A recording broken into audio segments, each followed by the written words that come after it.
మిత్రులారా ఆలోచన చేయండి. ఈరోజు ఇదే పినపాక శాసనసభ నియోజకవర్గం కాంగ్రెస్ కంచుకోటగా ఉన్నటువంటి నియోజకవర్గం. గత శాసనసభ ఎన్నికల్లో కూడా నేను కాంగ్రెస్ పార్టీ అభ్యర్థిని గెలిపిస్తే సిగ్గు లేకుండా పార్టీని మారి పార్టీని అమ్ముకొని టీఆర్ఎస్ పార్టీలో చేరితే చివరికి పార్టీలో చేరటమే కాదు తల్లి లాంటి కాంగ్రెస్ కార్యాలయాన్ని కూడా టీఆర్ఎస్ పార్టీకి దఖలు చేస్తే నీకు బుద్ధి చెప్తామని చెప్పి ఈ శాసనసభ నియోజకవర్గ ప్రజానికం కాంగ్రెస్ కార్యకర్తలు భారీ ఎత్తున ఇక్కడ కాంగ్రెస్ అభ్యర్థిని గెలిపించి టీఆర్ఎస్ పార్టీకి బుద్ధి చెప్పారు. రేపు రాబోయే ఎన్నికల్లో కూడా మీరు 10 ఏళ్ళు పరిపాలన చేసి డబుల్ బెడ్రూమ్ ఇల్లు ఇస్తా అన్నారు, ఇవ్వలేదు.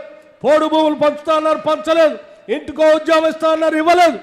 ఏమీ చేయనటువంటి మీకు ఇప్పటికే శాసనసభ ఎన్నికల్లో బుద్ధి చెప్పారు.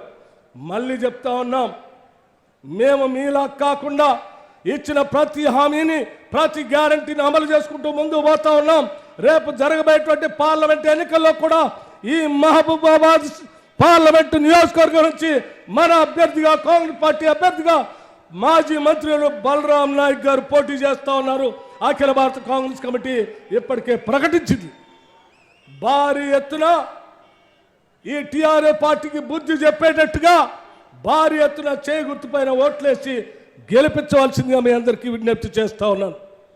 మణుగూరు శాసనసభ నియోజకవర్గంలో కానీ మహబూబాబాద్ పార్లమెంట్ నియోజకవర్గంలో కానీ మేము స్పష్టంగా చెప్పదలుచుకున్నాం, ఇక్కడ ఏ అభివృద్ధి కార్యక్రమం జరిగినా, చివరికి హెవీ వాటర్ ప్లాంట్ తీసుకొచ్చినా, సింగరేణి బొగ్గుబాయిలు వ్యాప్తి చేసినా, లేకపోతే ఇతరత్ర ఏ కార్యక్రమాలు అభివృద్ధి కార్యక్రమాలు చేసినా కేవలం ఆనాటి కాంగ్రెస్ ప్రభుత్వాల ద్వారా మాత్రమే జరిగింది తప్ప మీరు ఏమీ చేయలేదని చాలా స్పష్టంగా చెప్పగలం.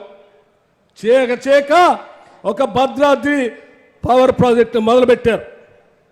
కలుషితమైనటువంటి సబ్ క్రిటికల్ టెక్నాలజీని తీసుకొనొచ్చు, సూపర్ క్రిటికల్ టెక్నాలజీ వాడాల్సిందని వదిలిపెట్టి రాష్ట్ర ప్రభుత్వం మీద విపరీతమైనటువంటి భారం వేసి ఈ ప్రాంతాన్ని కలుషితమైన చేసేటట్టుగా కట్టినటువంటి భద్రాద్రి పవర్ ప్రాజెక్ట్ రేపొద్దున ఈ రాష్ట్రానికి భారం కాబోతాం. మీరు ఈ ప్రాంత ప్రజలకు మేలు చేయకపోగా ఈ ప్రాంత ప్రజలకు అన్యాయం చేసి ఇంకా తగుదనమ్మా అని చెప్పి కాంగ్రెస్ పార్టీ ప్రభుత్వం మీద తప్పుడు ప్రచారం చేస్తూ ఉంటే కాంగ్రెస్ కార్యకర్తలు చూస్తూ ఊరుకోవటానికి సిద్ధంగా లేరు అని చెప్పడానికే అశేషంగా కదిలి వచ్చిన మీ అందరిని చూస్తూ ఉంటే అర్థమవుతుంది. అందుకే సోదరులారా టీఆర్ఎస్ పార్టీకి భారతీయ జనతా పార్టీకి బుద్ధి చెప్పి అత్యధిక మెజార్టీతో రాబోయే పార్లమెంట్ ఎన్నికల్లో ఈ రాష్ట్రం నుంచి 12 నుంచి 14 స్థానాల వరకు పెద్ద ఎత్తున గెలిపించుకొని ముందుకు పోదామని చెప్పి మీ అందరికీ నేను సవినయంగా మనవి చేస్తూ, ఇంకా చాలా విషయాలు ఉన్నాయి. ఈ ప్రభుత్వం వచ్చి కేవలం 90 రోజులు ఉడకాలి. ఈ 90 రోజుల్లోనే మనం సాధించిన ప్రజల కోసం చేసిన అనేక కార్యక్రమాలు ఉన్నాయి.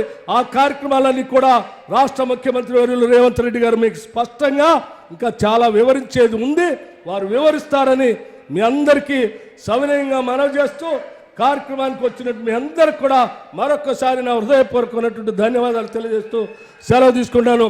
జై హింద్, జై కాంగ్రెస్.